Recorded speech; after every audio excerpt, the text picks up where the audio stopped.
ब्रह्मानंदं परमसुखदं केवलं ज्ञानमूर्ति द्वन्द्वातीतं गगनसदृशं तत्त्वमस्याधिलक्षणम् एकं नित्यं विमलमचलं सर्वधी साक्षिभूतं भावातीतं त्रिगुणरहितं सद्गुरुत्वं नमामि तुलाकुण्डलीकवरहरित श्री ज्ञानदेव पंढरीनाथ भगवान ज्ञानेश्वर महाराज जगद्गुरुत्काराम महाराज आणि सोनाई कोटेश्वरी महादेव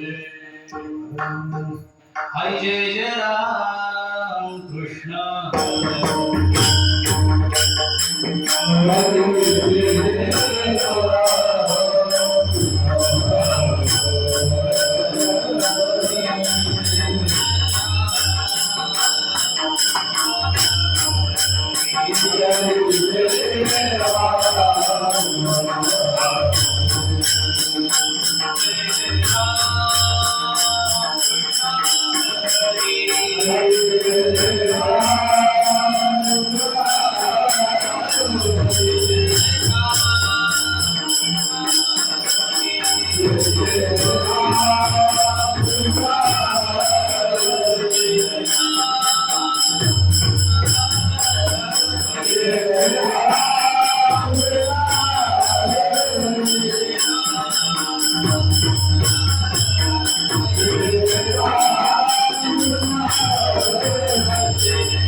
रूप पाहता लोचनी सुख झाले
आदिनाथ गुरु सकळ विधान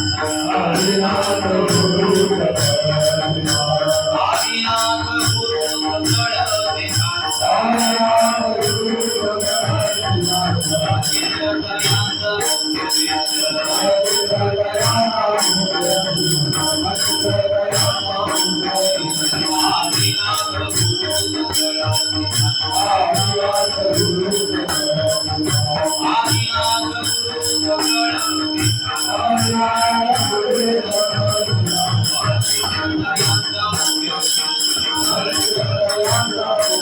सकळ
आदिनाथ गुरु सकळ सिद्धांचा मच्छिंद्र तयांचा मुख्य शिष्य मच्छिंद्राने बोध गोरक्षासी केला गोरक्ष बोळला गहिनीपती गहिनी प्रसादे निवृत्ती दातार ज्ञानदेवा सार सोजविले मच्छिंद्राने बोध गोरक्षासी केला गोरक्ष बोळला गहिनीपती नमिला गणपती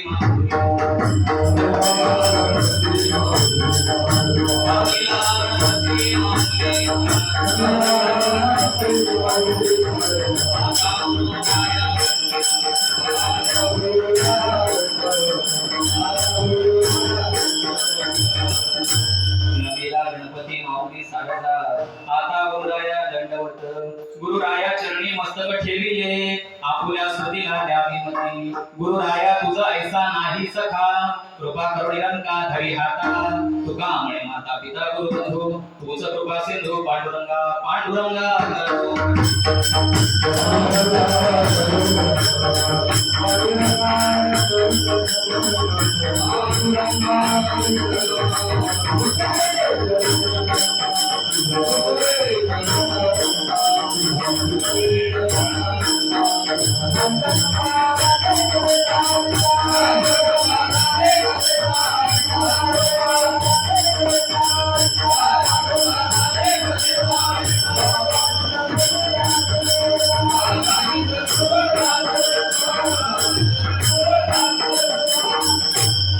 पांडुरंगा करू प्रथम नमन दुसरे चरण संतांचिया त्यांच्या कृपादाने कथेचा विस्तारू बाबाजी सद्गुरु दास तुका शांताकारं भुजगशयनं पद्मनाभं सुरेशं विश्वाधारं गगनसदृशं मेघवर्णं शुभांगं लक्ष्मीकान्तं कमलनयनं योगिविद्यानुगम्यं वन्दे विष्णुं भवभयहरं सर्वलोकैकनाथं महायोगपीठे तटे विमर्त्यां वरं पुण्डरीकाय दातं मुनीन्द्रे समागत तिष्ठन्तमानन्दकन्दं परब्रह्मलिङ्गं भजे पांडुरंगं जयांचे केली स्मरण होय सकळ विद्यांचे अधिकरण तेची बंधू श्रीचरण सद्गुरूंचे ते नमस्कारुणी आता ओम नमो ज्ञानेश्वरा करुणा करा दयाळा तुमचा अनुग्रह लाभलो पावन झालो चराचरी मी कला कुसरी काही जमिने बोलतो वचने अति भाविका एका जनार्दनी तुमचा दास त्याची आस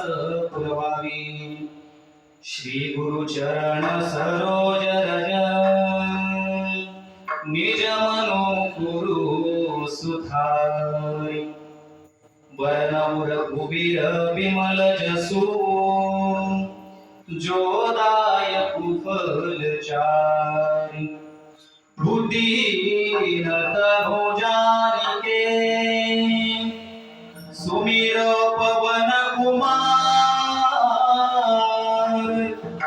बलबुद्धी विद्या देहु मोही हरहु करे सुविकार सर्व मंगल मांगल्ये शिवे सर्वार्थ साधिके शरण्ये त्र्यंबके गौरी नारायणी नमोस्तुते।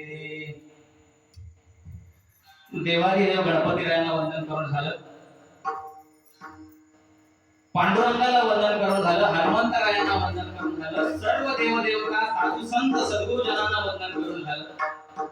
आता आदिमातेला एकदा त्रिवार नमस्कार करून मागे उभे असणाऱ्या आणि भगवा वाजवणाऱ्या अशा सर्व वारकरी संत मांदियाळीच्या चरणावरती एक नतमस्तक होतो। इथे जमलेल्या आपल्या आईचे भक्त भाविक म्हणजे माझ्या माता पित्यांना समान असणारे आपण सर्व आपल्या सर्वांच्या चरणावरती एक नतमस्तक होतो आणि कीर्तनरूपी सेवेला प्रारंभ। बघा काय आहे, वास्तविक बघता नवरात्रीचा उत्सव त्यात ही 7वी सेवा आणि नवरात्र म्हटल्यानंतर उत्सवाला देवीचा, परंतु निवडलेला जो अभंग आहे हा अभंग आपण जो हरिपाठ म्हणतो या हरिपाठातील गुरु परंपरेतील एक अभंग।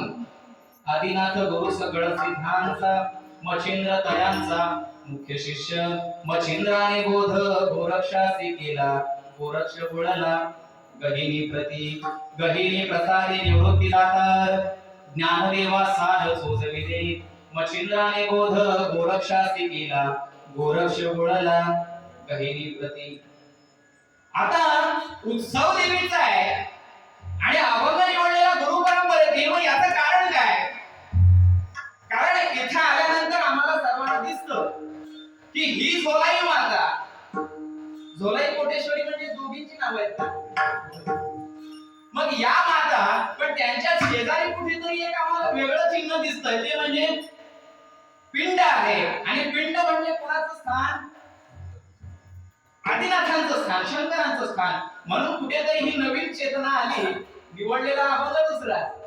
परंतु हे दृश्य बघितल्यानंतर त्याच मातेने अशी जाणीव करून दिली की बाबा निवडायचा असेल ना तर हा अभंग निवड, आणि म्हणून इतर कोणत्या देवीवरती न निवडता, इतर कोणत्या मातेवरती अभंग न निवडता निवडलेला अभंग गुरु परंपरेतील विठ्ठल।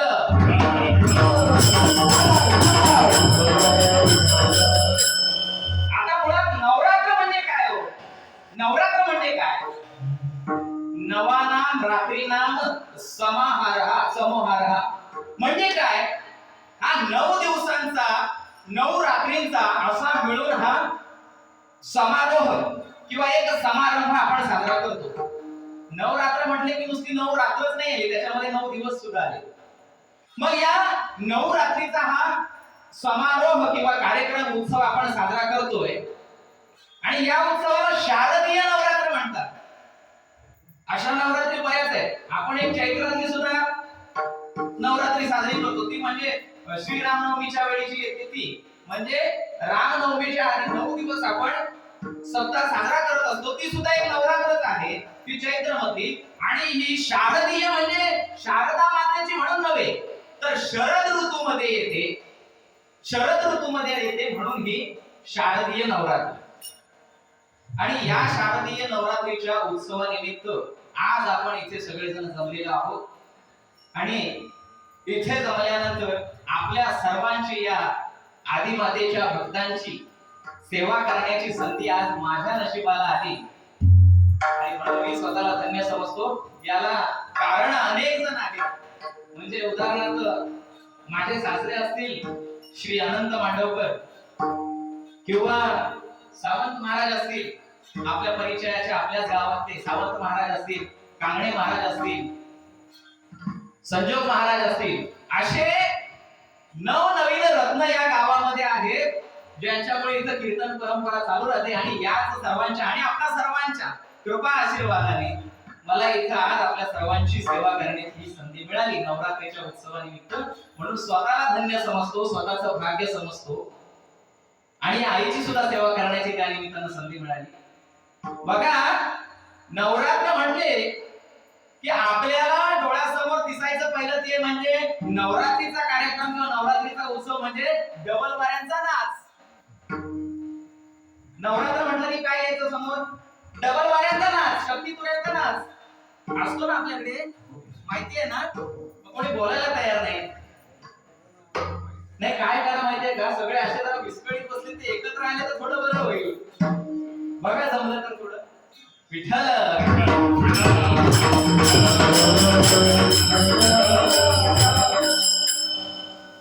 नवरात्रीचा उत्सव म्हटला की आमच्या डोळ्यासमोर यायचं ते डबल वारीचा नाच म्हणजे ताकडी नृत्य.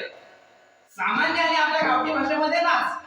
पण काय झालं, ही जी डबल वारी असायची, हा जो नाच असायचा ना, हा मुळात कशाच्या आधारावरती असायचा की आदिमाता पार्वती आणि भगवान शंकर यांच्यामध्ये साईपाट खेळताना किंवा इतर वेळी होणारे जे प्रश्नोत्तर आहेत यांच्या आधारावरती हा खेळ खेळला जायचा.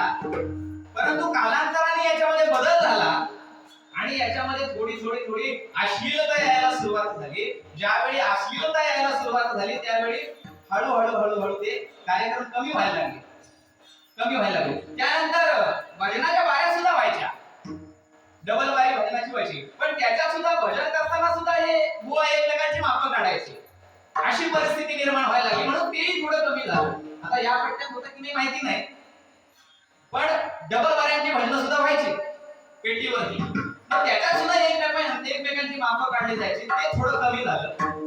आणि सध्याच्या परिस्थितीमध्ये जर आम्ही इमॅजिनेशन करायला गेलो, चित्रीकरण करायला गेलो डोळ्यासमोर, की नवरात्र म्हटली की डोळ्यासमोर काय येतो? काय येतं?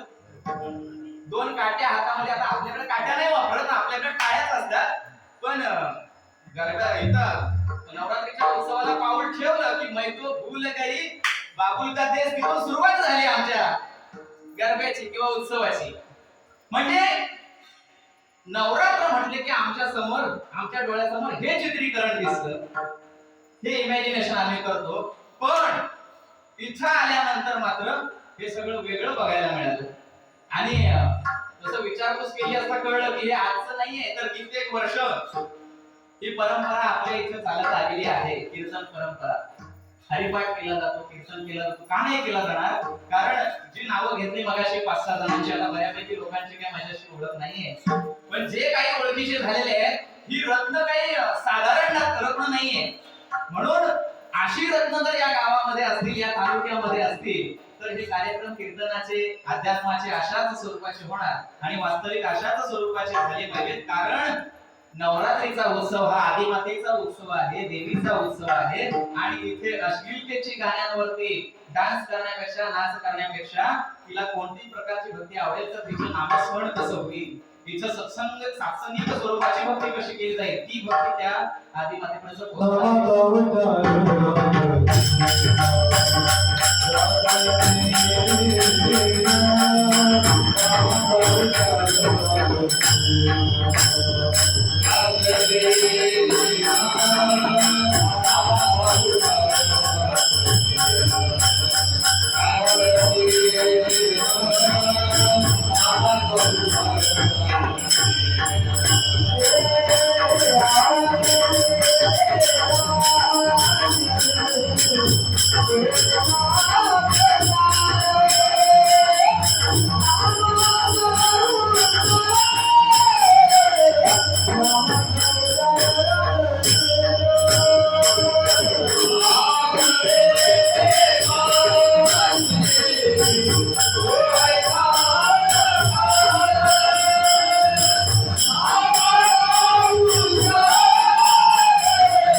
किंवा अहर्निशी सदा परमार्थ करावा, पाय न ठेवावा आडमार्गी, अहर्निशी सदा परमार्थच करावा. इतर कोणत्याही मार्गाला आम्ही जायचं नाही. कारण आडमार्गी कोणी जन देत असतील, हे जे इतरच्या मार्गाला जाणार आहेत वा चुकीच्या मार्गाला जाणार आहेत ना, हे आपलं हित बुडवून बसणार आहे. धनी झालं कोठे बुडवाल हित. म्हणून इतर कोणत्याही मार्गाला जायचं नाही. आम्ही फक्त परमार्थिक, आध्यात्मिक, सात्संगिक मार्गावरच राहिलो ना तर ती भक्ती पण त्याच्यापर्यंत पोहोचणार आहे आणि ती भक्ती त्या परमेश्वराला आवडणार आहे. म्हणून अशाच पद्धतीची ही भक्तीची कीर्तनाची परंपरा पूर्वापार आपल्या इथे चालत आलेली आहे आणि अशीच चालत राहणार आहे. आणि या कीर्तन परंपरेतील आजच्या या 7व्या दिवसाच्या सेवेसाठी निवडलेला अभंग हा गुरु परंपरेतील. मग हा गुरु परंपरेतील निवडण्याचं कारण काय? इथं या अभंगामध्ये आलेली आहे ती गुरु परंपरा. कुठून नाम आलं, कसं काय आलं, ही परंपरा. मग या नामाचा, या गुरु परंपरेचा आणि आदिमातेचा संबंध काय, तो आज आपण या अभंगातून बघायचा. आदिमातेचा संबंध या नामाशी कशा प्रकारे. काय झालं, देव आणि राक्षस यांच्यात सतत युद्ध चालायचं, कायम युद्ध चालायचं. तसं बघायला गेलं तर दोघेही भाऊ आहेत, चुलत भाऊ, दितीचे आणि आदितीचे, असे दैत्य आणि देव. हे तसं बघायला गेलं तर सख्खे चुलत भाऊ, पण तरी सुद्धा एकमेकांमध्ये कायम संघर्ष असायचा, युद्ध असायचं. मग हे युद्ध करताना व्हायचं काय तर काही वेळा देव राक्षसांना मारायचे, मृत करून टाकायचे, आणि काही वेळा राक्षस हे देवांना मारून टाकायचे. मग व्हायचं काय, राक्षस मेल्यानंतर त्यांना संजीवनी मंत्राने जिवंत करण्याची विद्या त्यांचे गुरु म्हणजे राक्षसांचे गुरु शुक्राचार्य यांच्याकडे ही विद्या प्राप्त होती की एखादा राक्षस जर मेला तर संजीवनी मंत्राने ते पुन्हा त्याला जिवंत करत असत. परंतु एखादा देव जर मेला, देवांपैकी जर कोणी मृत पावला, तर त्याला संजीवनी मंत्राने पुन्हा जीवन देण्याची जी विद्या आहे संजीवनी मंत्राने, ही मात्र देवांचे गुरु जे बृहस्पती आहेत यांच्याकडे नव्हती. याच्यामुळे व्हायचं काय, देव मात्र त्यांच्या संख्येमध्ये घटत चालले आणि राक्षस मेले तरी पुन्हा जिवंत व्हायचे, म्हणून ते जसे आहेत तसेच राहत गेले. आणि हा फरक जर असाच राहिला तर एक ना एक दिवस हे सगळे देव संपून जातील आणि राज्य मात्र या राक्षसांचंच येईल. म्हणून याच्यावर काहीतरी आम्हाला उपाय करायला हवा असं सर्व देवदेवतांना वाटलं. आणि म्हणून हे सगळे देवदेवता मिळून 3 देवांकडे गेले, 3 प्रमुख देव, ब्रह्मा विष्णू महेश. मग यांच्याद्वारे उपाय सुचवण्यात आला की अरे आमच्याकडे जर संजीवनी विद्या नाही आहे आमच्या गुरूंकडे, तर असं काहीतरी आम्हाला करायला पाहिजे की जेणेकरून हे देव मरण पावणार नाही. मग आता देव मरण पावायला नको किंवा कोणीही जर मृत पावायला नको, तर त्याच्यासाठी उपाय काय, तर अमृत घ्यावं लागेल. जर अमृत प्यायले तर मरण येईल का, नाही येणार. म्हणून आता आम्हाला अमृत शोधणं गरजेचं आहे.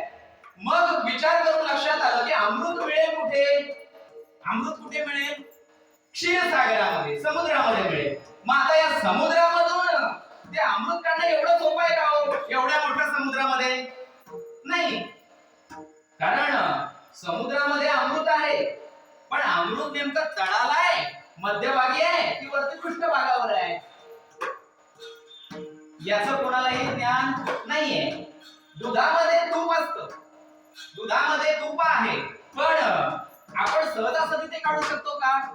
दुधामधील जर तूप आम्हाला पाहिजे असेल तर आम्हाला दूध पूर्ण गरम करून घ्यावं लागतं, गरम करून पुन्हा ते थंड करावं लागतं, थंड केल्यानंतर त्याला विरजण घालून त्याचं दही घालावं लागतं. दह्यामधून आता दही तयार झालं, याच्यातून तूप काढता येईल का, नाही. तर या दह्याचं सुद्धा आम्हाला ताक करावं लागतं. ताक केल्यानंतर त्याचं घुसळण करून, त्याचं मंथन करून त्याच्यातून लोणी काढावं लागतं. आणि हे लोणी काढल्यानंतर हे लोणी त्याला उष्णता द्यावी लागते. उष्णता पण किती द्यावी लागते की त्याच्यात थोडा देखील पाण्याचा थेंब राहता कामा नये, एवढी उष्णता दिली आणि एवढी प्रक्रिया पूर्ण केली की आम्हाला त्यातलं तूप मिळतं. म्हणजे वास्तविक दुधामध्ये तूप आहे, परंतु ते काढण्यासाठी मात्र एवढी प्रक्रिया लागेल, काढण्यासाठी एवढी प्रक्रिया लागेल. मग तसं या समुद्रामध्ये किंवा या क्षीरसागरामध्ये सुद्धा अमृत आहे, परंतु ते काढण्यासाठी काहीतरी प्रक्रिया वेगळी आहे. मग ती प्रक्रिया केल्यानंतरच आम्हाला ते काढता येईल. बरं, आता जसं इकडं मंथन करून तूप काढलं, तसं या समुद्राचं मंथन करायला गेलं तर ते फक्त देवांना शक्य आहे का हो?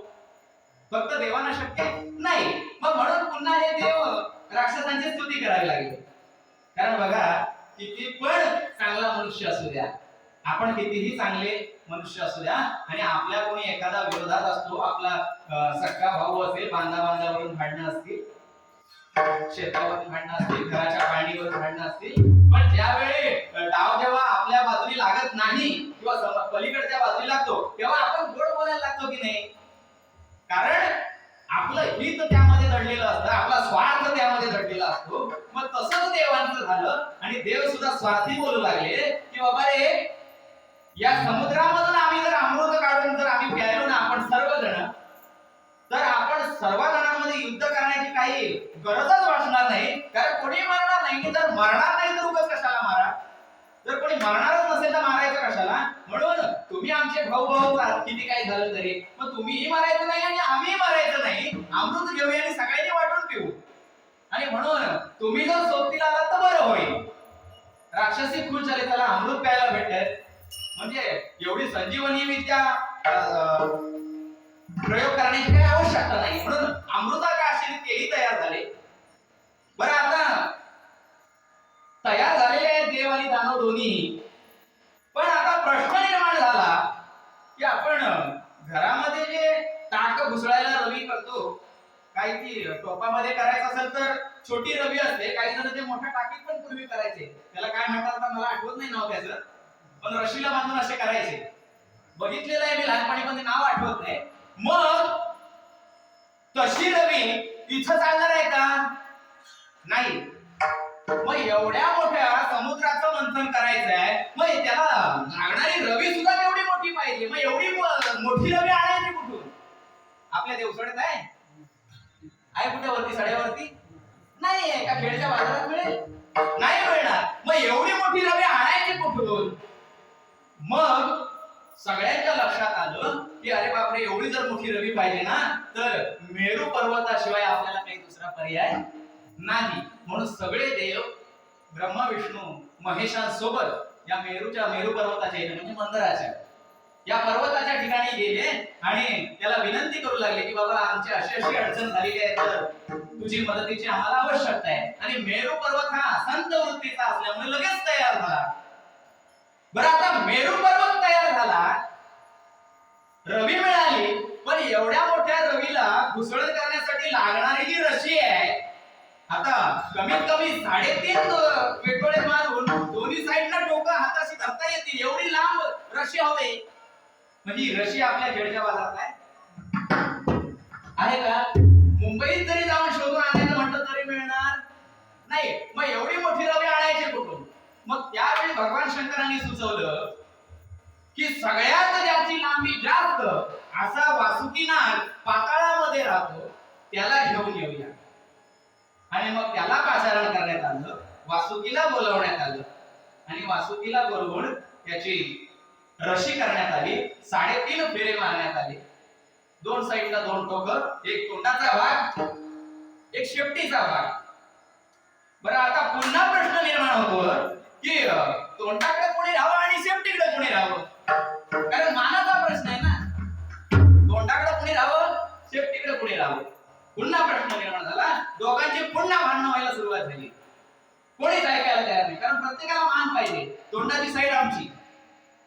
पण राक्षसांमध्ये एक हुशार होता, राक्षसांमध्ये एक थोडा बुद्धिवान होता, त्याचं नाव केतू. केतू हा केतू म्हणाला, सगळ्या राक्षसांना बोलवलं आणि म्हणाला, अरे जाऊ दे, त्यांना तोंडाकडची साईड पाहिजे ना, त्यांना घेऊ दे. आम्हाला अमृत मिळाल्याशी कारण, आपल्याला अमृत मिळाल्याशी कारण. मग शेपटीकडची बाजू का असते ना, जरा शांत राहूया. आणि म्हणून त्यांनी शेपटीकडची बाजू घेतली आणि देवानी मात्र तोंडाकडच्या. आता हा सहस्त्र पाण्याचा नाग वासुकी म्हणजे, सहस्त्र म्हणजे 1000, 1000 पाण्याचा हा नाग. आणि तोंडाच्या साईडला हे देव आले आणि देवाला मात्र मोठा अहंकार झाला की मिळवली ना आम्ही आमची बाजू, मिळवला ना मान आमचा. आणि या अहंकारामध्ये देव वावरू लागले आणि घुसळण चालू झालं. राक्षस इकडे ओढतायत शेपटीची साईड, देव इकडची ओढतायत, घुसळण चालू झालं. बरं, आता पर्वताचा आकार कसा असतो? पर्वत कसं असतं? असा असतो, खालच्या साईडनी जाड आणि वरती निमुळतं टोक असतं. मग व्हायचं काय, जेव्हा घुसळण चालू व्हायचं ना, हा सरकत सरकत सरकत पर्वत खाली जायचा. सगळे इकडे देवता आहेत, इकडे दानव आहेत, सगळे ओढतायत आणि 3 अधिकारी म्हणजे सृष्टीचं आधिपत्य चालवणारे, सृष्टीची निर्माण करणारे ब्रह्मदेव, पालन करते भगवान विष्णू आणि संहार करते भगवान शंकर, हे तिघे जण मात्र त्या खुर्चीमध्ये बसून सगळा प्रकार बघत होते. आणि भगवान विष्णूच्या लक्षात आलं की हा जो मेरू पर्वत आहे तो हळूहळू हळूहळू खाली चाललेला आहे. हा खाली चाललेला पर्वत जर असाच खाली गेला तर मग बुडाला एकदा का तो बुडाला वर काढता येणार नाही. आणि म्हणून मग लगेच भगवान विष्णू तिथून उठले आणि त्यांनी दुसरा अवतार घेतला. पहिला होता मत्स्य आणि दुसरा अवतार घेतला कूर्म. आणि कूर्म म्हणजे कासव बनून ते त्या मेरू पर्वताच्या पायथ्याशी गेले, खाली तळाला गेले आणि तो पर्वत, बुडणारा जो पर्वत होता तो आपल्या पाठीवरती घेतला आणि वरच्यावर सावरला. दुसरा अवतार घेतला. आता खुर्चीमध्ये उरले किती? काय हो, मी सावंतराव तुम्ही मला म्हणाला होता की आमच्याकडे 9 दिवस सप्ताह होतो. आवाज कुणाचाच पडत नाही. नवरात्रीचे उपवास आहेत का आपल्याकडे? कडक उपवास आहे का? किमान मला माझ्याकडनं. आणि काय आहे ना, मी काय फार मोठा कीर्तनकार, प्रवचनकार, असा मोठा ज्ञानी वक्ता नाही हो. मी एक सर्वसामान्यच आपल्यासारखाच आहे. त्यामुळे ज्ञान थोडकं आहे, म्हणून कीर्तनापेक्षा संवाद कसा होईल एवढंच बघतो. विठ्ठल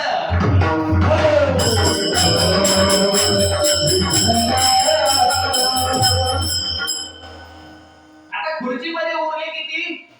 दोघे जण. भगवान विष्णू निघून गेले कूर्म रूप घेऊन. आणि काय झालं, इकडे देवता ओढतायत, तिकडे राक्षस ओढतायत. आणि याच्यामध्ये व्हायला काय लागलं, हा सहस्त्रफण्यांचा नाग हे सारखं घर्षण होऊन त्याच्या कंठस्थळामध्ये, म्हणजे इथे कंठाच्या इथे विषाच्या ज्या ग्रंथी होत्या ना, या फुटायला लागल्या. विषाच्या ग्रंथी फुटायला लागल्या आणि सहस्त्रफण्यांचा नाग या सहस्त्रफण्यांमधून, नाकातोंडामधून विषाचा आगी ओकू लागला. आणि याच्यामुळे देव पटापट मरायला लागले. जसं विष बाहेर पडायला लागलं त्यांच्या मुखामधून, तसे एक एक देव पटापटा जे जवळ होते ते मरायला लागले. बरं, आता हे अमृत काढायचा हा प्रयत्न, पण हे देव आधीच गेले तर काय होणार? पुन्हा प्रश्न निर्माण होतो. आणि म्हणून आता करावं काय? एकच होते लीलाधारी. लीलाधारी म्हणजे एकच भगवान विष्णू, ते सुद्धा कूर्म अवतार घेऊन खाली गेले. म्हणून भगवान शंकरांनी ब्रह्मदेवाला सांगितलं की ब्रह्मदेव, आता तुम्हीच काहीतरी करा, मार्ग तुम्हीच सुचवा, मला काही सुचत नाहीये.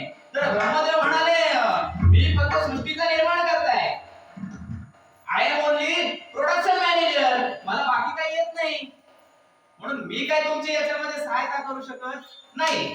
मग आता काय करावं ते सुचतच झालं. म्हणून मग भगवान शंकर त्या खुर्चीमधून उठले आणि पुढे गेले. एक मोठा घट घेतला, कलश घेतला आणि या कलशामध्ये सगळं विष जमा केलं. जे सहस्त्रफण्यांमधून पडणारं विष होतं हे सगळं साठवून घेतलं आणि पुन्हा घुसळण सुरू झालं, पुन्हा मंथन चालू झालं. मग त्याच्यातून नवीन नवीन रत्न आली. 13 रत्न जे बाकीची बाहेर पडली, ही सगळ्यांनी आपापसात वाटून घेतली. त्याच्या अमृतावरती काय झालं ते सांगायची आता इथं आवश्यकता नाही, म्हणून तो भाग वेगळा. ही 13 रत्न वाटून घेण्यात आली. आणि आता हे उरलेलं जे आहे, जे सगळ्यात आधी निघालं होतं, हे विष मात्र तसंच राहिलेलं आहे. आता हे प्राशन कोणी करायचं? जमा तर केलेलं आहे.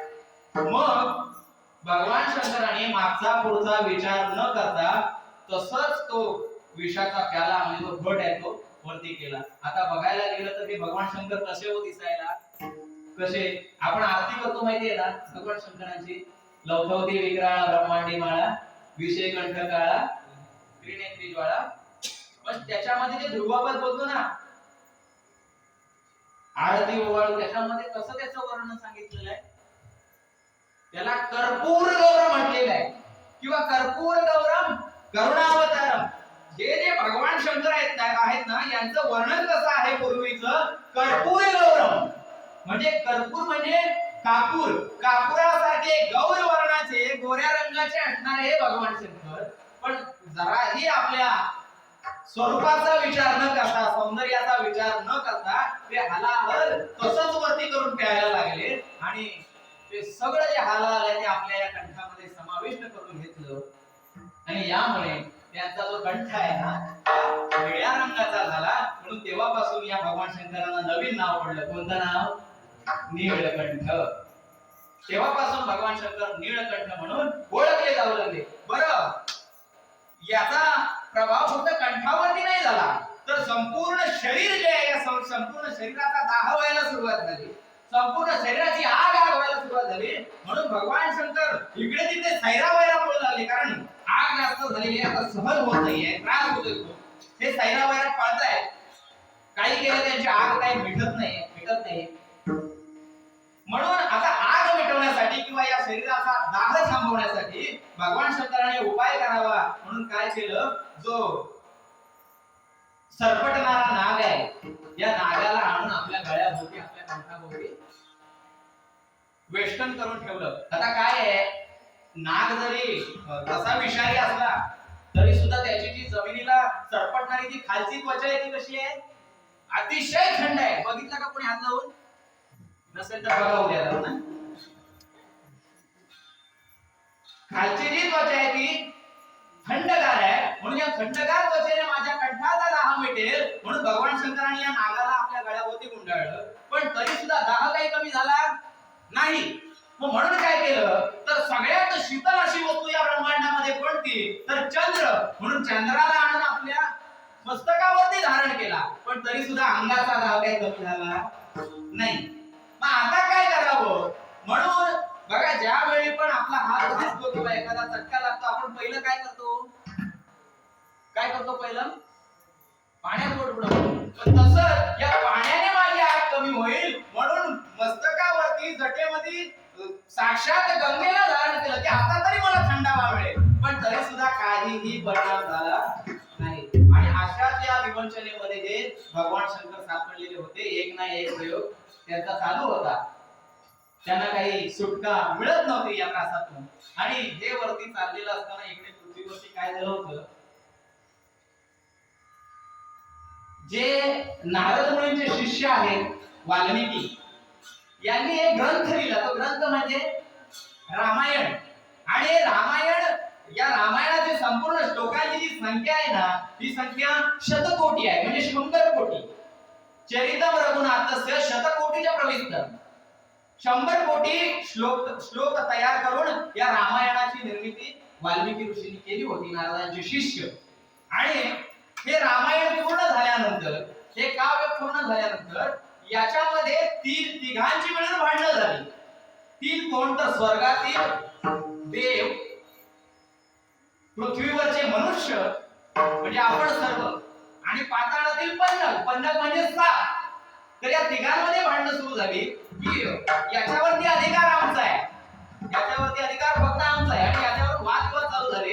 हे वादविवाद काही मिटे ना, म्हणून हे तिन्ही लोक मिळून, तिन्ही लोकातील प्रमुख मिळून भगवान शंकरांच्या इकडे गेले.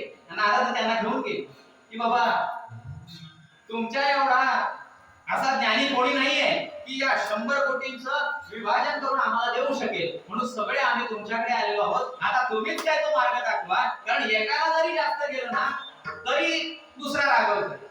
म्हणून असं काहीतरी करा की 100 कोटी जी संख्या आहे ना, हिचं हे जे रामायण आहे ना, हे 3 भागामध्ये समान वाटून द्या. आता 2 जर भाग असते तर दिले असते 50 कोटी का 50 कोटी झाले असते 100 कोटी. पण तिघा जणांना कसे वाटून द्यायचे, तिघांमध्ये 100 वाटता येत नाही.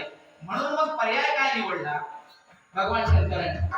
आधीच त्रस्त होते, पण तरी सुद्धा या सगळ्यांचा उद्धार व्हावा, या सगळ्यांना त्याचा लाभ व्हावा, म्हणून भगवान शंकरांनी काय केलं, 33 कोटी म्हणजे स्वर्गामध्ये 33 कोटी, पृथ्वीवरती 33 कोटी आणि खाली पाताळामध्ये 33 कोटी असे तिघांना विभाजन करून दिलं. मग झाले किती, 33 99 कोटी झाले.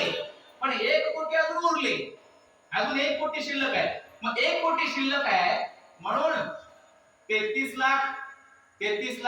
लाख असे करून दिले. 99 लाख झाले तरी सुद्धा 1 लाख उरले. मग पुन्हा 33,000 असे करून दिले. 33,000 करून दिल्यानंतर उरले किती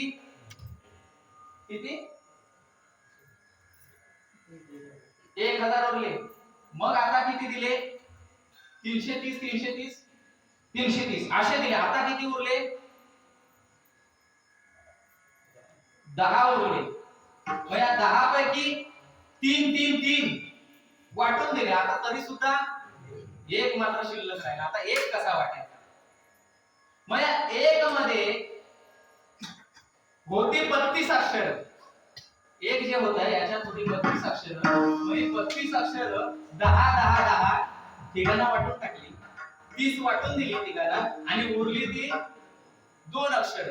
मग आता ही 2 अक्षर आहेत ही वाटायची कशी हा मोठा प्रश्न होता. म्हणून भगवान शंकरांनी ती आपल्या जवळ ठेवून दिली आणि ही 2 अक्षर एकत्र केली. हे 2 भाग एकत्र केले. एक होता रा आणि दुसरा होता म. आणि हे दोन्ही एकत्र केले आणि भगवान शंकरांनी त्याचा उच्चार केला. काय उच्चार केला? राम. काय? राम. आणि जसं काही हा उच्चार झाला राम म्हणून तसा संपूर्ण शरीराचा जो दाह होता तो क्षणात मिटला. जी काही दाह झालेला होता, आग झाली होती शरीराची, ती एका सेकंदात थांबली. हा एवढा प्रभाव कसला आहे? फक्त आणि फक्त नामाचा प्रभाव आहे. नामे विषबाधा हरती, नामे छेड चेटके नासती, नामे होय उत्तम गती कळत. राम नाम मुक्ती सर्व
मग भगवान शंकराने त्या दिवसापासून ठरवून घेतलं की बाबा माझी सुटका, माझा दाह यापासून मिटलेला आहे. म्हणून राम नामे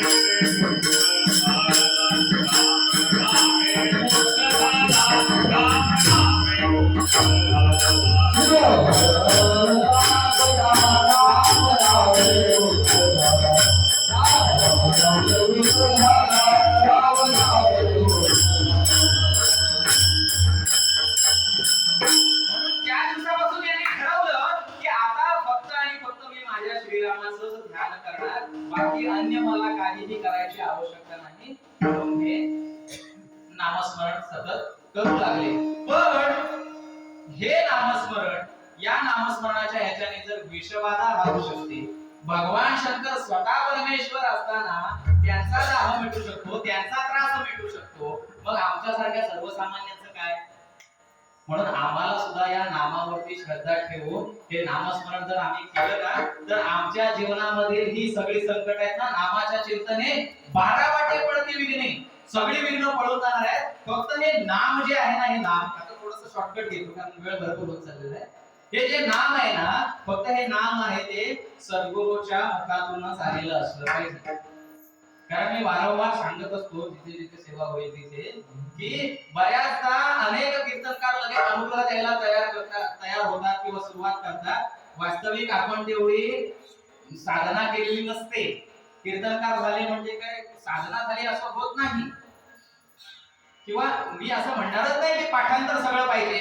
पाठांतराच्या बाबतीत कोणी कमी पडेल कोणी जास्त असेल तो भाग वेगळा, परंतु साधना असणं गरजेचं आहे. कारण साधनेमध्ये येणारे अनुभव शिष्याला सांगता आले पाहिजे की त्याला साधनेमध्ये येणाऱ्या अडचणी या सद्गुरूला सोडवता आल्या पाहिजेत. म्हणून याच्यासाठी महत्वाची असते ती परंपरा, कारण परंपरा त्याचे कुळ शुद्ध, त्याचंच कुळ शुद्ध आहे, त्याच सद्गुरूचं ज्याला परंपरा आहे. म्हणून आम्हाला हे नाम जर घ्यायचं असेल, अनुग्रह जर घ्यायचा असेल, तर परंपरेतून चालत आलेल्या सद्गुरूंकडूनच घेणं गरजेचं आहे.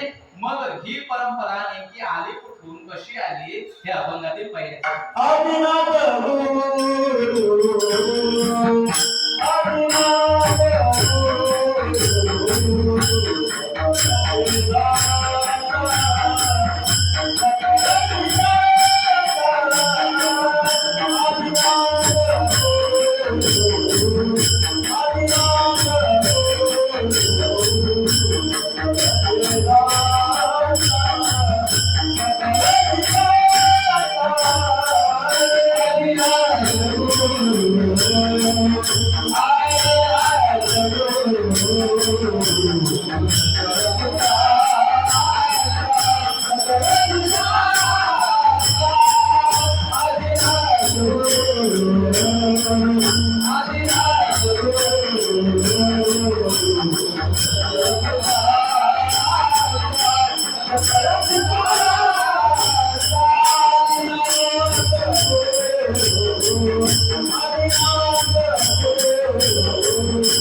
गुरु सकळ सिद्धांचा, मच्छिंद्र दयांचा मुख्य शिष्य.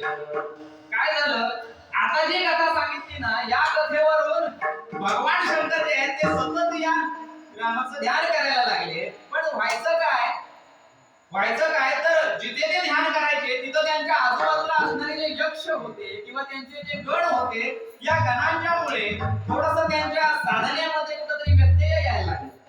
म्हणून काय करावं, म्हणून असं कुठेतरी जायला पाहिजे की जिथं कोणीही फिरकत नाही. आणि म्हणून त्यांनी विचार केला आणि अशी एक जागा निवडली की जिथं कोणीही यक्ष किन्नर गण कोणीही तिथं जात नाही. अगदी बघायला गेलं तर मनुष्य सुद्धा तिथं सहसा फिरकत नाही, कधीतरी कारणास्तव फक्त जायला लागतं. मग अशी जागा कोणती? आपण बघा सहसा कारणासाठीच तिथं जातो. स्मशान. मग भगवान शंकरांनी विचार केला की स्मशानच एक असं आहे की तिथं कोणीही सहसा फिरकत नाही. जर कदाचित कोणाचं काही झालं तरच तिथं जाण्याचा योग येतो. आणि म्हणून अशा शांत ठिकाणी जाऊन हे ध्यान करायला लागले. रोज सकाळी उठायचे आणि ध्यानाला स्मशानामध्ये जायचे. पार्वतीने विचार केला, मातेने विचार केला की हे रोज सकाळी उठून जातात कुठे. आणि म्हणून त्यांना विचारलं, काय हो, कित्येक दिवस झाले, कित्येक वर्ष झाले तुम्हाला आजपर्यंत विचारलं नाही. पण मला प्रश्न पडलाय की तुम्ही सकाळी उठून नेमके जाता तरी कुठं. संध्याकाळ झाल्याशिवाय, रात्र झाल्याशिवाय तुम्ही पुन्हा फिरकत नाही इकडे. मग यांनी दाखवलं कुठे जात येतं. बघितलं तर स्मशानात जात आहे. मग स्मशानात जाऊन नेमकं करता काय. तर म्हणाले ध्यान करतो.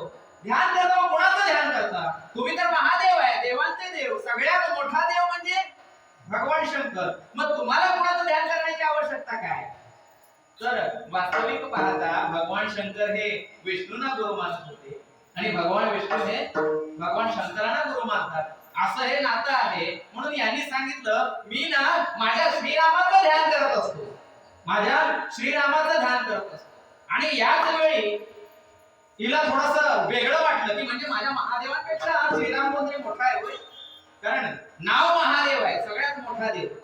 आणि बरोबर याच प्रसंगाला खाली पृथ्वी तलावरती या रावणाने सीतेला पळवून नेलं होतं.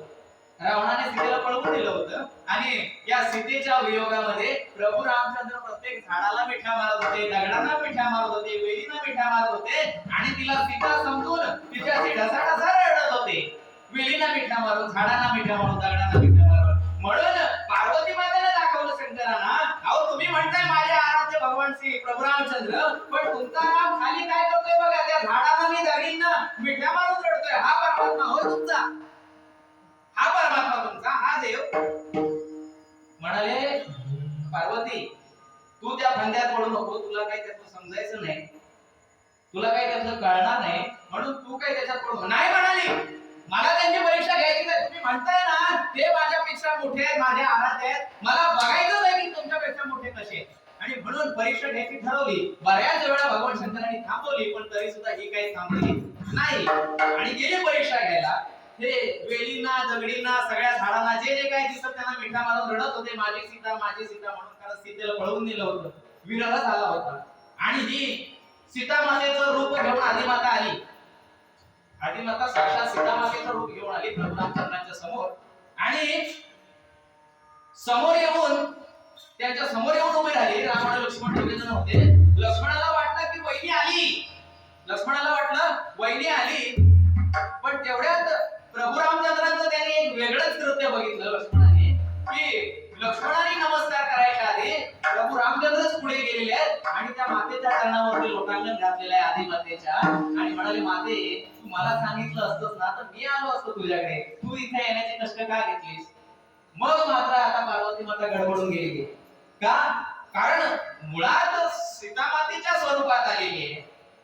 आणि हा झाडांना आणि वेलींना म्हणतोय की ही माझी सीता, ती माझी सीता, आणि मी साक्षात सीतेचं स्वरूप घेऊन आलो तरी मला ओळखलं. हे कसं शक्य आहे. आणि म्हणून मूळ स्वरूपात आली. मूळ स्वरूपात आली. प्रभू रामचंद्रांना नमस्कार केला आणि म्हणाली की तुम्ही कसं काय ओळखलं प्रभू मला.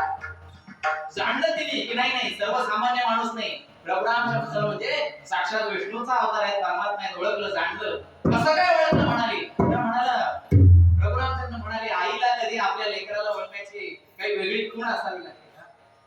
जरी 100 गायी एकत्र असल्या, 100 वासरं एकत्र असली, कुठल्याही गायीचं वासरू जरी सोडलं तरी ते आपल्याच गायीजवळ जातं की नाही हो. काही वेगळं काही लागतं का त्याला, काही चिन्ह नाही. मग तसंच माझ्या आईला ओळखण्यासाठी मला काही वेगळा विचार करावा लागला नाही. जशी आई समोर आली मी ओळखलं आणि नमस्कार केला. आणि मग तिथे भगवान शंकर सुद्धा प्रकट झाले. नाही सांगितलं, तुला सांगत होतो ना पहिलंच की नको करू म्हणून परीक्षा, नको देऊ म्हणून परीक्षा, पण नाही ऐकलं. मग तिथे पार्वती माता प्रसन्न झाली. प्रसन्न होऊन प्रभू रामचंद्रांनी एवढं ओळखलेलं आहे म्हणून म्हणाली की तुम्हाला काही वर पाहिजे तो मागा, कारण मी तुमच्यावर प्रसन्न झालेली आहे. तुम्ही मला लगेच ओळखले आहे. आज मी तुमच्या समोर हारलेली आहे. तुम्हाला जे काही पाहिजे ना ते आज माझ्याकडे मागा. प्रभू रामचंद्र म्हणाले, मला काहीच नको आहे, मला कशाचीही आवश्यकता नाहीये, म्हणून मला कोणतंही वरदान मागायचं नाहीये. तरी पण माता काय ऐकायला तयार होईना. म्हणून मग म्हणाले ठीक आहे, मग मी ज्या कार्याला चाललोय ना ते माझं कार्य यशस्वी होऊ दे एवढाच आशीर्वाद मला दे. म्हणून तसा आशीर्वाद या आदिमातेने तिथे प्रभू रामचंद्रांना दिला. आदिमातेने या पार्वतीने भगवान प्रभू रामचंद्रांना तिथे आशीर्वाद दिला, वर दिला. म्हणून त्या दिवसापासून तिचं नाव रामवरदायिनी म्हणून पडलं. रामवरदायिनी म्हणून तिचं नाव पडलं. आणि हे बघून भगवान शंकर सुद्धा आनंदाने झुलायला लागले. अरे वाह, क्या बात है पार्वती, मान गए हम. क्या बात है पार्वती, मान गए हम, मान गए हम. मानाई, काय नाव पडलं? मानाई. आणि शंकर आनंदाने हे झुलतायत ना हे बघून प्रभू रामचंद्र मातेला म्हणतायत, अगं माते माते आधी माते, शंकर बघ कसे आनंदाने झुलतायत, बघ कसे झुलतायत बघ. आणि म्हणून हे झुलतायत ना म्हणून तिला नाव काय पडलं? झोलाई. आणि अशी नामाची महती, अशी प्रभू रामचंद्राची महती या आदी मातेला सुद्धा तिथं कळली. आणि म्हणून आपले भगवान किंवा आपले महादेव या प्रभू रामचंद्रांचं ध्यान का करतात, त्यांचं नाम का घेतात ते कळलं. म्हणून तिने त्यांना सांगितलं की तुम्ही जे जपताय ना ते मला सुद्धा द्या, मला सुद्धा त्याची आवश्यकता आहे. कारण आता मला सगळं कळलेलं आहे, म्हणून मला सुद्धा त्याची आवश्यकता आहे. म्हणून मला सुद्धा ते द्या. बरं द्या तर ठीक आहे, पण आता देण्यासाठी ते कुणीही ऐकता कामा नये, कोणालाही ते दुसऱ्याला इतराला ऐकू जाऊ नये. म्हणून कोणत्या तरी निर्जन ठिकाणी जायला हवं. म्हणून भगवान शंकराने आदिमातेला घेतलं आणि पृथ्वीवरती असणाऱ्या बदाम सरोवराच्या ठिकाणी गेले, जिथं कोणीही मनुष्य फिरकत नाही अशा ठिकाणी गेले. आणि तिथं तिला हे गूढ ज्ञान जे आहे, जे आपण भगवद्गीतेमध्ये बघतो, जे आपण ज्ञानेश्वरीमध्ये बघतो, हे जे गूढ ज्ञान आहे, जे गुह्य आहे, हे तिला देण्यास सुरुवात केली. पण हे देत असताना पार्वती मातेला कधी समाधी लागली हे तिलाच कळलं नाही. आणि जेव्हा सांगून झालं त्यावेळी भगवान शंकरांनी आदिमातेला विचारलं, पार्वती मी जे सांगितलं ते कळलं का तुला? तेव्हा हुंकार ऐकू आला, पण हा हुंकार मात्र काही पार्वतीचा नव्हता. हा आवाज आपल्या पत्नीचा नाही. म्हणून फिरून बघितलं तर हिला समाधी अवस्था लागलेली आहे. मग समाधी अवस्थेत ही कसं काय ऐकणार आणि हिला कसं काय समजणार? मग हुंकार नेमका दिला कोणी? म्हणून ज्या साईडने हुंकार आला त्या दिशेने आपलं त्रिशूळ फेकून मारलं. त्रिशूळ फेकून मारलं, ते लागलं एका माशाच्या कानाला. त्या कानाच्या पाकळीला लागून मासा वरती आला. तो बघून मासा बघून त्याने जाणलं की याच्यामध्ये कोण आहे. आता सगळं शॉर्टकट मध्ये सांगतोय, वेळ पुरेसा नाही म्हणून. मग जाणलं की याच्यामध्ये कविनारायण वस्ती करत आहे. म्हणून कविनारायणांना त्यांनी सांगितलं भगवंतांनी, महादेवांनी, की तुम्ही हे चोरून ऐकलं, तुम्ही हे चोरून ऐकलं म्हणून हे आता तुम्हाला सफल होणार नाही. परंतु तुमचा जो हा अवतार आहे ना हा सृष्टीच्या कल्याणासाठी आहे, सगळ्या सामान्य जनांच्या कल्याणासाठी अवतार तुम्हा धराया कारण उद्धराया जन जीवन. म्हणून काय करा, तुम्हाला एक दिवस दत्तांची भेट घ्यावी लागेल आणि त्यांच्याकडून अनुग्रह प्राप्त करावा लागेल. अनुग्रह देणारे दत्त असतील, अत्रिसूत असतील, परंतु त्यांच्यामध्ये गुरुतत्व म्हणून मी असेल, त्यांच्यामध्ये गुरुतत्व म्हणून मी असेल. म्हणून प्रमुख जे आहे या परंपरेचे ते म्हणजे आदिनाथ भगवान शंकर, आदिनाथ गुरु सकळ सिद्ध. आणि मग त्यांच्याद्वारे जो प्रमुख शिष्य पहिला झाला तो मच्छिंद्रनाथ. गुरु दत्तात्रयाने अनुग्रह दिला, पण गुरुतत्व आतमध्ये जे होतं ते भगवान शंकराचं होतं. म्हणून तिथून परंपरेला सुरुवात झाली आणि पहिलेच शिष्य म्हणजे मच्छिंद्रनाथ झाले. माता मच्छिंद्रनाथ शिष्य झाल्यानंतर पुढची जी परंपरा लागू होते ती अभंगातील दुसऱ्या चरणाची सुरुवात झाली आहे.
त्यांचा, पण मूळ जे आलं, जे सांगायचं होतं, संबंध कसा तो आदिमातेपासून झाला. आदिमातेने विचारलेले प्रश्न किंवा समाधी अवस्था या सगळ्यातून निर्माण झालं ते नामाची परंपरा. आणि म्हणून मूळ आदिनाथ गुरु सकळ सिद्धांचा मच्छिंद्र यांचा मुख्य शिष्य, आणि याच्यानंतर येणारी परंपरा पुढची मच्छिंद्र आणि गोरक्षसिकेला गोरक्ष वळला गहिरी प्रती. तर आता याच्याबद्दल थोडस बघूया, पण तत्पूर्वी थोडस आपल्या परंपरेकडे या.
मच्छिंद्राने गोरक्षसिकेला गोरक्ष वळला गहिरी प्रती.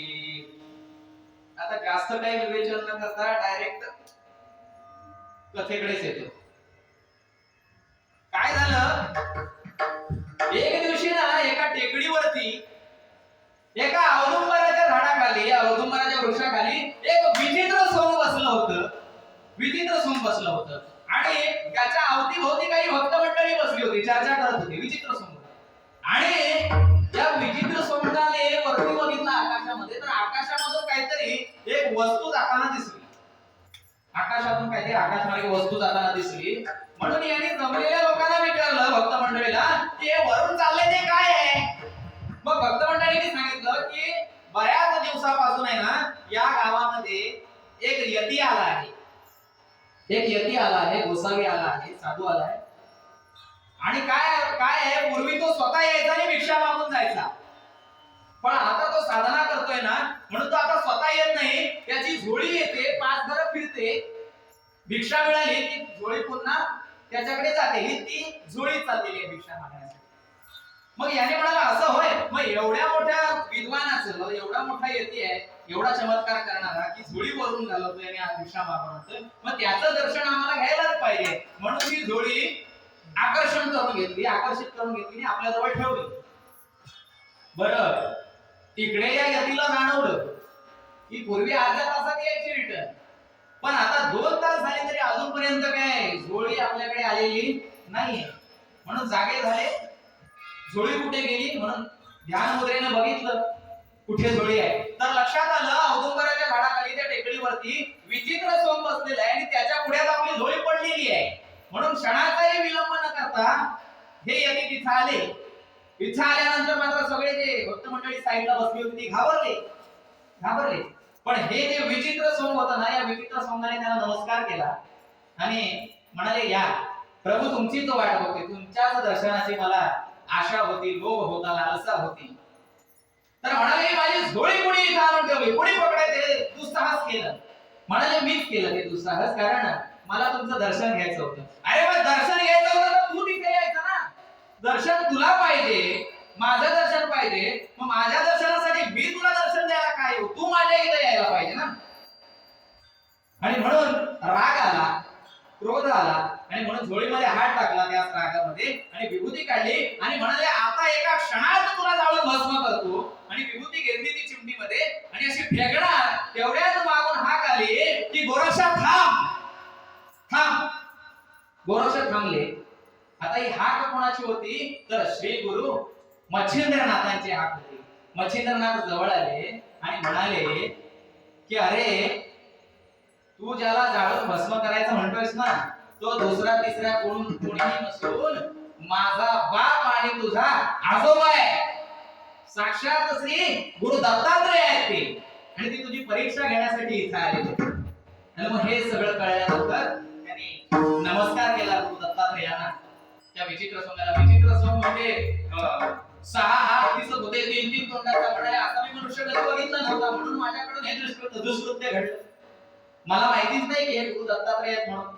आणि म्हणून माफी मागितली त्यांची, ओळखलं नाही म्हणून. कारण हे अहंकारामध्ये होते म्हणून ओळखू शकले नाही. आणि मग गुरु दत्तात्रयांनी त्यांना सांगितलं की गोरक्षनाथा, अरे काय आहे ना, आता ही साबरी विद्या जी आहे या साबरी विद्येचं कलियुगामध्ये काही आवश्यकता नाहीये. कारण कलियुगी उद्धार हरीच्या नामे किंवा कलियुगी तारक गुरुचे पाय.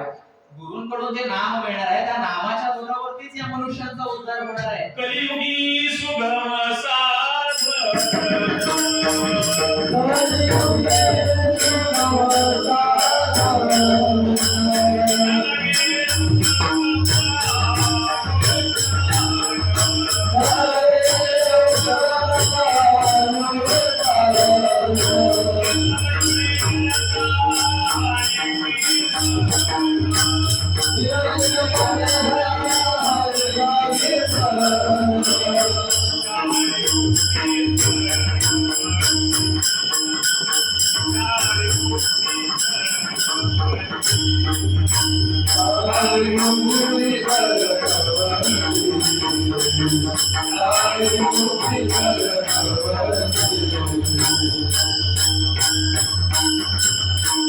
कलियुगामध्ये एकच साधन आपल्याला आहे हो, ज्याच्याद्वारे आमचा उद्धार होऊ शकतो. नामसंकीर्तन साधन अपेस होते, जळतील पापे जन्मांतरीची. अन्य काही नको आहे म्हणून या साबरी विद्या वगैरे बंद कर. आता बाद झालं.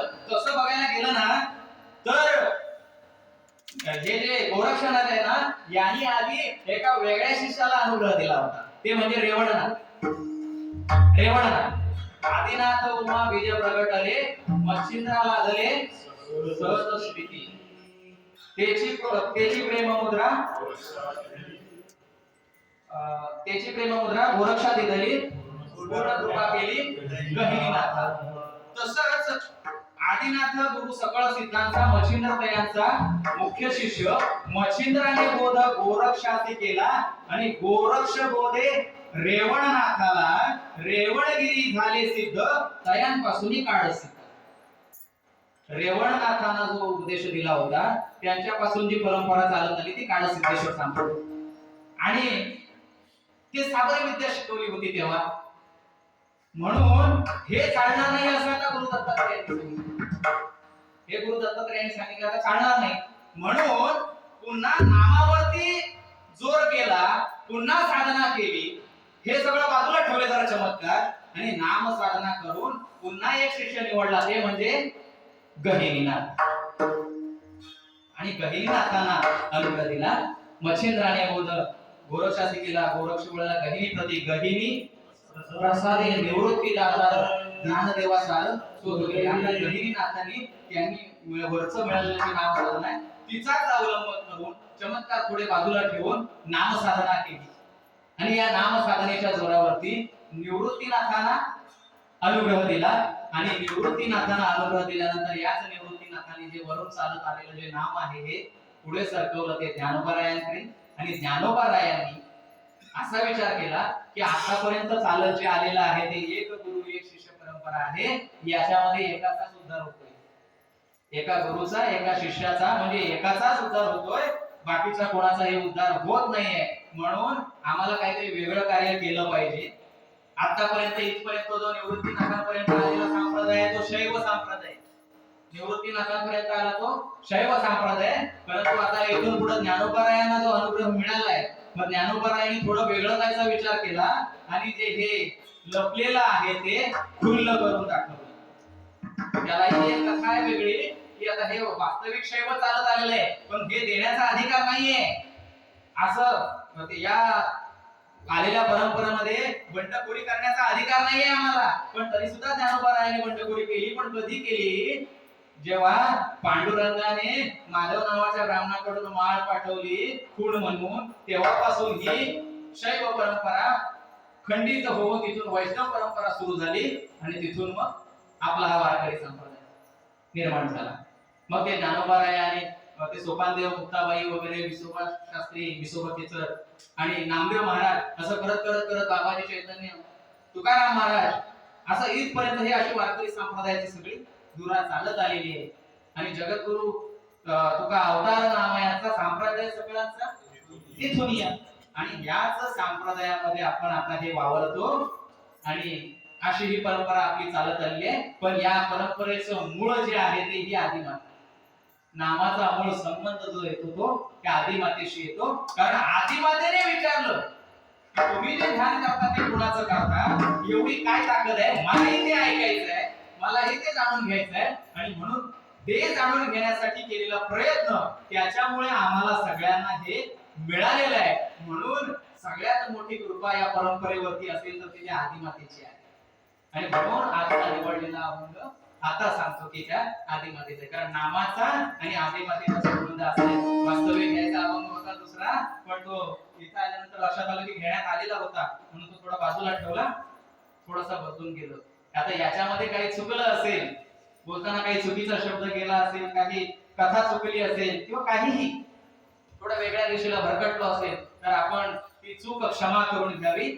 आणि या बोबड्या बोलांची माझी जी सुमन पुष्पे आहे ती तुम्हाला अर्पण केलेली आहे, तिचा आपण स्वीकार करावा. ज्ञानेश्वर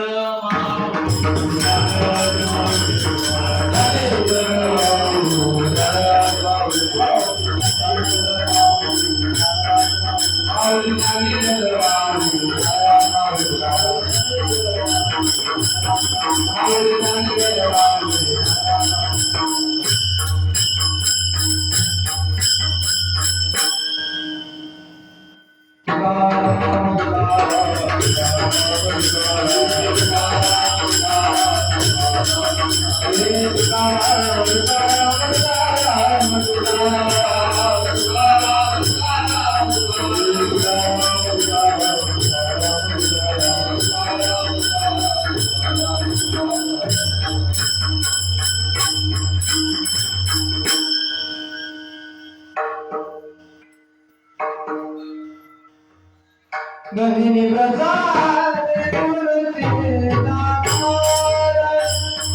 गहिनी प्रसाद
आज आपल्या खेड तालुक्यातील आणि देवसडे या गावामध्ये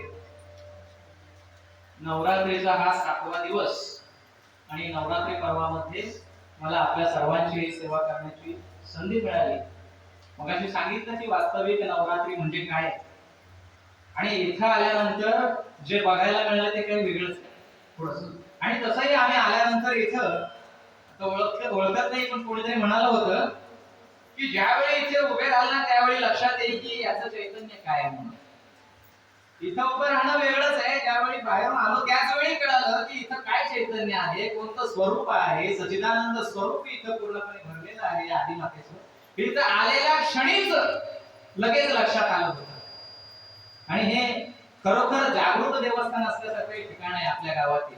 कारण का जागृत आहे, काय इथं असं सच्चिदानंद स्वरूप आहे, का चैतन्य आहे? कारण आपली त्या आदिमातेवरती असणारी श्रद्धा, निष्ठा, तिच्याप्रती असणारा विश्वास, तिच्याप्रती असणारा आदर आणि तिची आपण जी काही अशी भक्ती करत आहोत ना ती खऱ्या अर्थानं तिच्यापर्यंत पोहोचत आहे. म्हणून इथं हे वेगळं चैतन्य बघायला मिळतं. बाकीच्या ठिकाणी असं नाही, तिथं नाचगाणी चालतात, डबलदारांचे डान्स नाच चालतात, कुठे गरबा चालतो. केलं पाहिजे काय नाही असं नाहीये, पण त्याला काही विशेष मर्यादा असतात. त्या मर्यादा पाळून केलं तर सगळ्या काही गोष्टी ठीक आहे. पण इथं हे असणारं भक्तिमय वातावरण, याच्यामुळे एक वेगळंच चैतन्य इथं आहे. सुरुवातीपासून जे मागचे 6 कीर्तनकार जे येऊन गेले महाराज, या महाराजांनी सुद्धा आपल्याला त्या आदिमातेवरती उत्कृष्ट असं ज्ञान दिलं असेल. हा श्रवणाचा लाभ आम्हाला मिळाला ना, हे काही कमी नाही आयुष्यात, कमी भाग्याचं नाही. म्हणून हे चैतन्य इथं पसरलेलं असतं. पहिल्या दिवशी घटस्थापना असते. घटस्थापना म्हणजे काय? घटस्थापना म्हणजे एक कलश घेऊन तो फक्त समोर देवीच्या ठेवणं म्हणजे घटस्थापना नाहीये. तर असंही होतं की त्या सद्गुरूंच्या परंपरेतून आलेल्या सद्गुरूंच्या कडून मिळालेलं आम्हाला जे नाम आहे ना, हे नाम आहे, हे आमच्या हृदयाशी घट्ट स्थापन करून ठेवणं म्हणजे घटस्थापना. हे नाम हृदयामध्ये घट्ट स्थापन करून ठेवणं म्हणजे खऱ्या अर्थानं घटस्थापना. आणि हे इथं आल्यानंतर बघायला मिळतं की तेवढे सगळे इथं वरिष्ठ अधिकारी व्यक्ती आहेत जे अनुग्रहित असतील. आणि म्हणून हे सगळं चाललेलं आहे. आणि याच्या पुढे ही असंच चालणार आहे. कधी याच्यामध्ये खंड पडणार नाही. का खंड पडणार नाही? कारण इथे जी रत्न आहेत, मगाशी सांगितलं, कांबळे महाराज असतील, सावंत महाराज आहे, अगदी खेड तालुका नव्हे तर रत्नागिरी जिल्हा गाजवलेले असतील, संजोग महाराज, त्यांना इकडे सोनू महाराज म्हणून ओळखतात. 2-3 वेळा त्यांचाही परिचय झाला. आणि खूप अशी हे रत्न आहेत बरं, एवढं सगळीकडे फिरतात. पण कधी असं नाही की बाबा आम्ही काहीतरी मोठं कार्य करतोय म्हणून काय अहंकार आलाय किंवा मोठेपणा झालाय, अशी ही व्यक्ती नाहीये. हे सगळे जर बघितले ना, सगळे असे वाकलेले, नम्र झाले. आणि नम्र झाला होता त्याने कोंडलेले आढळतात. हे नम्र झालेले आहेत ना, म्हणून इथे असं चैतन्य आपल्याला बघायला मिळतं. तर हे असंच चैतन्य या सर्वांमुळे आणि आपल्या सर्वांच्यामुळेही इथं कायम राहणार आहे. आता वास्तविक इथे आल्यानंतर मी पहिला विचार केला, देवसडे गाव कुठे तेच माहिती नाही. गावात मुळात माहिती नाही कुठे आहे ते. आणि इथं आल्यानंतर नवीन ठिकाणी जायचं कसं काय करणार, कसं काय होणार, थोडीशी भीती असते. त्यात सगळे उच्च दिग्गज असल्यामुळे आपल्याला काय की येत नाही, आपल्याला व्यवस्थित वक्तृत्व येत नाही आणि कसं काय एवढ्या सगळ्यांमध्ये जमणार, ती एक भीती असते. पण इथं आल्यानंतर कळलं अरे बरेचसे सगळे सोयरे, बऱ्याच जणांशी नातं जुळलं गेलेलं आहे. हे इथं आल्यानंतर लक्षात आलं. कोणी हातलोट गिरमणी वगैरे त्या साईडचे आणि मी मूळचा तिकडचा आहे, त्यामुळे बरेच जण नात्यात निघाले. म्हणून कळलं की अरे काय घाबरण्याचं कारणच नाहीये, कारण सगळे आपलेच आहेत इथं, सगळे आपलेच आहेत. आणि म्हणून ती देखील चिंता या आईने या मातेने इथं आल्यानंतर घालवली. तरी हा कार्यक्रम वर्षानुवर्ष असाच चालत राहावा. किती सुंदर पद्धतीने इथे रांगोळी काढलेली आहे, किती व्यवस्थित लाइटिंग केलेली आहे, सुंदर आकर्षण केलेलं आहे. इथं आल्यानंतर मनाला एक प्रसन्नता निर्माण होते. प्रत्येकाचं या कार्यक्रमामध्ये मोलाचं असं कार्य आहे. हे मंदिर बांधत असताना सुद्धा मी ऐकलं की बऱ्याच जणांनी अंग मेहनत खूप घेतलेली आहे, खूप अंग मेहनत घेतलेली आहे.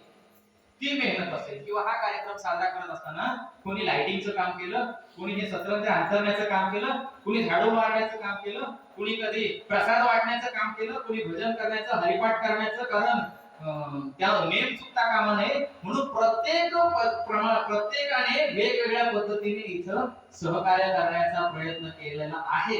आणि हा सहकार्याचा प्रयत्न कधीही वाया जाणार नाही, कारण तो आपण आपल्या आईसाठी केलेला आहे. आणि आईसाठी जर आम्ही काही केलं ना तर आई आपल्यावर नक्कीच त्याबद्दल दया दाखवते, कारण लेकुराचे हित जाणे माऊलीचे चित्त. म्हणून ही आई आपल्या सर्वांवरती अशीच कृपा कायम ठेवावी आणि असाच तिचा हा उत्सव नवरात्रीचा वर्षानुवर्ष असाच पुढे सत्संगीत स्वरूपाचा कायम ठेवो, एवढीच विनंती या आईच्या चरणाजवळ करतो आणि कीर्तन रूपी सेवेला विराम देतो. जय भगवान